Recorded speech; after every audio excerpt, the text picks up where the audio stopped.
Start with the name of Allah, who is the most beneficent and merciful. This is our second lesson of metric class, the wise caliph. So students, now open your books or go through this literature. I am going to read and translate into Urdu to make you understand. So let's start. The Caliph Harun Rashid was known and respected for his justice and wisdom. At night, he would disguise himself as a common man and go through the streets of Baghdad. He would mingle with the common people in order to gain first-hand knowledge of their difficulties and problems. खलीफा हारून रशीद जो है वो बहुत इज्जत के तौर पे जाने जाते हैं अपने इंसाफ और अक्लमंदी से. जस्टिस मीन्स इंसाफ एंड विजडम मीन्स अक्लमंदी. एक रात ही वुड डिस्गाइज माना होता है भेष बदलना, तो वो भेष बदल के कॉमन लोगों की तरह चले जाते थे गलियों में बगदाद की. और ही वुड मिंगल मीन्स होता है मेल जोल करना, और कॉमन लोगों के साथ बैठ के मेल जोल करते थे ताकि उनको नॉलेज हासिल हो सके कि वो किस मुश्किलात के अंदर हैं. One day when he was holding court, two men were brought before him. One of them was well dressed and appeared to be a well-to-do, respectable citizen, while the other seemed to be a beggar because he was in rags. These two men were holding between them a beautiful white horse. The Qazi approached the Caliph and said to him, "O leader of the faithful, I have brought before you a dispute which I could not settle. It is a difficult case, but I am certain that with your knowledge and wisdom you will pronounce a just decision." एक दिन उनकी अदालत में, खलीफा हारून रशीद की अदालत में जो है दो लोग आए. एक जो था वो बहुत वेल ड्रेस, बहुत अच्छे ड्रेस पहना हुआ था और बहुत अपने आप लग रहा था कि वो एक बहुत बाइज्जत शहरी है, एक इज्जतदार शहरी. और दूसरा जो है वो फकीराना ड्रेस में था और उसके कपड़े फटे हुए भी थे. और उन दोनों के हाथ में जो होल्डिंग बिटवीन देम, जो उनके दरमियान में चीज़ थी, वो था एक घोड़ा जो वाइट रंग का था, सफ़ेद रंग का.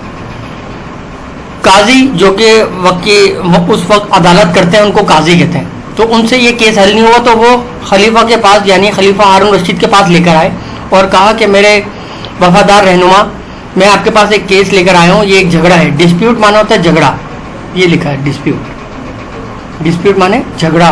एक मसला आपके सामने लेकर आया हूँ जो मैं सेटल नहीं कर सका और ये एक मेरे लिए बहुत पेचीदा मसला है और मुझे यकीन है कि आप अपनी नॉलेज और अपनी अक्लमंदी से इसका फैसला करेंगे इंसाफ के साथ. What is the dispute? asked the Caliph. Caliph ने पूछा, भाई झगड़ा क्या है? These two men here are fighting over this horse. Each one of them claims and swears that this horse is his.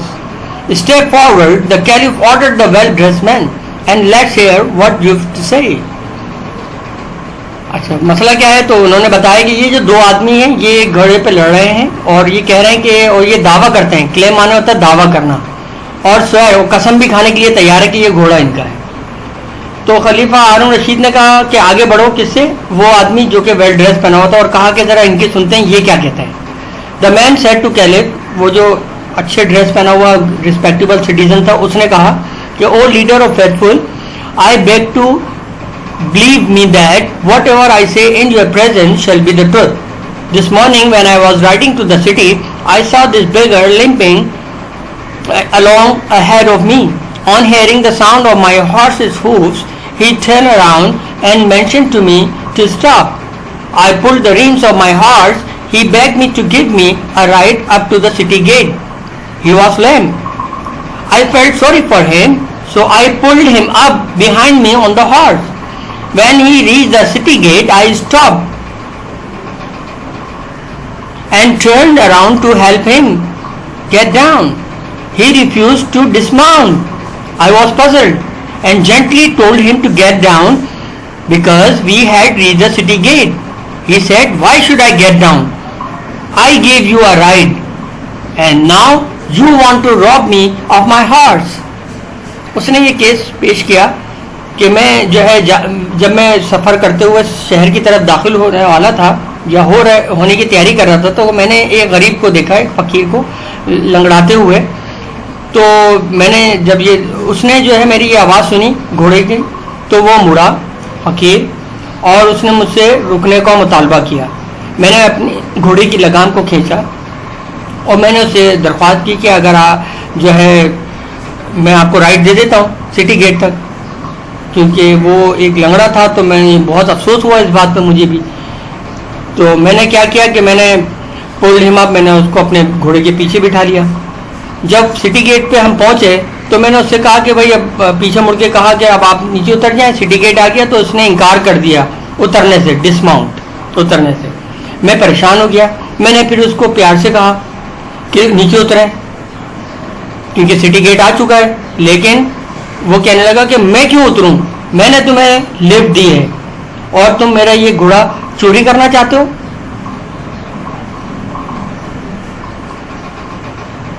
Then the beggar limp forward and said, फिर खलीफा ने कहा कि अब आप बताएं, एक फकीर को बोला, o leader of the faithful, you are the helper and guardian of the poor, you are a wise and just caliph, have pity on me and save me from the cruelty and injustice of this rich man. I can swear that this horse belongs to me. You must be thinking, like everybody else in this court, how a beggar like me can afford to buy and keep such a fine horse. It is because of this horse that I am in rags. Whatever money I had, I spent on this horse. This morning, as I was coming to the city on my horse, I noticed this man walking along the road. When I came close to him, he stopped me and requested to lend him my horse, for he was in great hurry to reach the city. Of course, I could not lend my horse to a complete stranger, could I? Instead, I let him ride my horse while I sat behind him. As we reached the city gate, he asked me to get down and leave the horse to him.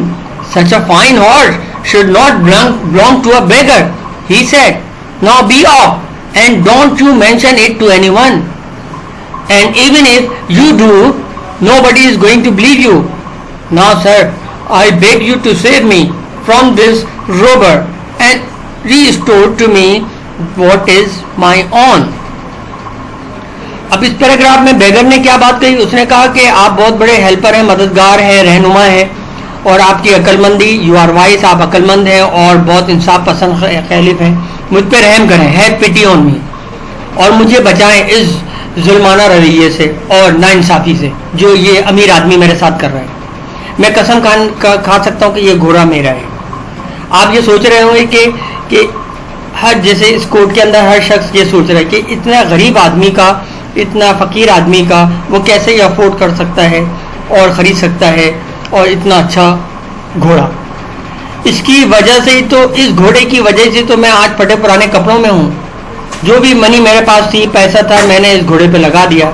इस सुबह जब मैं आ रहा था city gate पर horse पे, तो मैंने ये नोटिस किया कि ये मैन जो है वो, ये आदमी जो है वो वॉक कर रहा है रोड के साथ साथ. जब मैं करीब आया तो इसने मुझे रोक दिया और मुझसे दरख्वास्त करी कि मुझे घोड़ा उधार दे दे.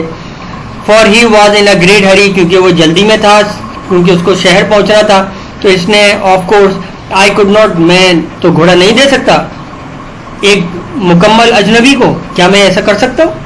ये कौन कह रहा है? फ़कीर कह रहा है उस अमीर आदमी के लिए. तो मैंने इसको राइड दे दी. मैंने कहा चलो तुम सवारी ले लो, और मैं इसके पीछे बैठ गया कि चलो तुम चला लो. जब हम सिटी गेट पे पहुंचे तो मैंने इससे कहा कि नीचे उतर जाओ, मेरा घोड़ा छोड़ दो. तो इसने कहा इतना अच्छा घोड़ा क्या इस जैसे गरीब का हो सकता है? और उसने कहा कि अब तुम यहाँ से दफ़ा हो जाओ और किसी को डोंट मेंशन, किसी को इस बारे में कुछ ना पता चले, और अगर पता भी चल जाए तो कोई भी यकीन नहीं करेगा तुम्हारा. सर आई बेग यू, मैं आपसे दरख्वास्त करता हूँ कि मुझे बचाइए इस डकैती से और मुझे वापस दिलाइए जो मेरा अपना है, यानी मुझे अपना घोड़ा वापस करें. I think this case is not very difficult to decide, said to caliph to the qazi. Caliph ने काजी से कहा कि मुश्किल नहीं है मसला ये हल करना. I shall decide in a minute, 1 minute में डिसाइड कर लेता हूँ. Tell this man to place their hands on the horse one by one let the beggar do it first. उन्होंने कहा कि इस घोड़े पे इन दोनों के एक एक करके हाथ फेरे और सबसे पहला हाथ जो है वो ये फकीर फेरेगा. When the beggar touched the horse, it winced as if it did not like the touch of his hand. But at the touch of the rich man's hand, the horse snored and neighed with pleasure. जब फकीर ने इस घोड़े को touch किया तो उसने अब भरपा विंस यानी उसने हिनहाया गुस्से से, जैसा कि उसको पसंद नहीं आया उसको छूना. फिर जब अमीर आदमी ने उसके अपने घोड़े को छुआ तो स्नोटेड, वो हिनहाया और उसने खुशी का इजहार किया. This horse belong to him pronounce the caliph. Caliph ने ऐलान कर दिया कि ये हॉर्स जो है इस अमीर आदमी का है और मालिक को give the horse to its master, मालिक को इसका घोड़ा दे दिया जाए. Then the caliph turn to the beggar. फिर कैलिफ जो है वो फकीर की तरफ टर्न हुए एंड सेड, और कहा यू आर अ लायर, तुम एक झूठे एंड अ विकेड मैन और एक मक्कार आदमी हो. यू ट्राई टू रोब an honest and respectable citizen. तुमने जो है एक ईमानदार और बाइज्जत शहरी को लूटने की कोशिश की. You deserve severe punishment. आप मुस्तहिक हैं बहुत ज़्यादा सख्त पनिशमेंट के सज़ा के. But I shall be merciful and forgive you this time if you beg forgiveness of this gentleman here. आप वैसे तो सज़ा के मुस्तहिक हैं लेकिन मैं आप पे रहमदिली और आपको माफ़ कर सकता हूँ अगर आप जो है इससे दरख्वास्त करें और माफ़ी की तलब चाहें. The rich man readily forgave the beggar and feeling sorry for him, took out his purse and gave him a handful of gold coins.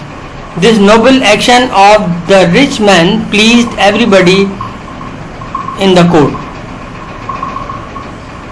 This is the end. तो क्या हुआ एंड में कि उस अमीर आदमी ने उसने बेगर को माफ़ कर दिया और उसके लिए बहुत अफसोस महसूस किया. तो उसने अपने अमीर आदमी ने अपने पर्स में से हाथ भर के गोल्ड कॉइन निकाले और ये उसको गरीब को दिए.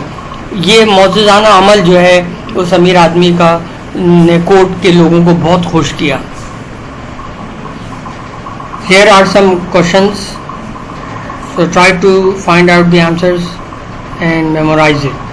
Okay, thank you very much.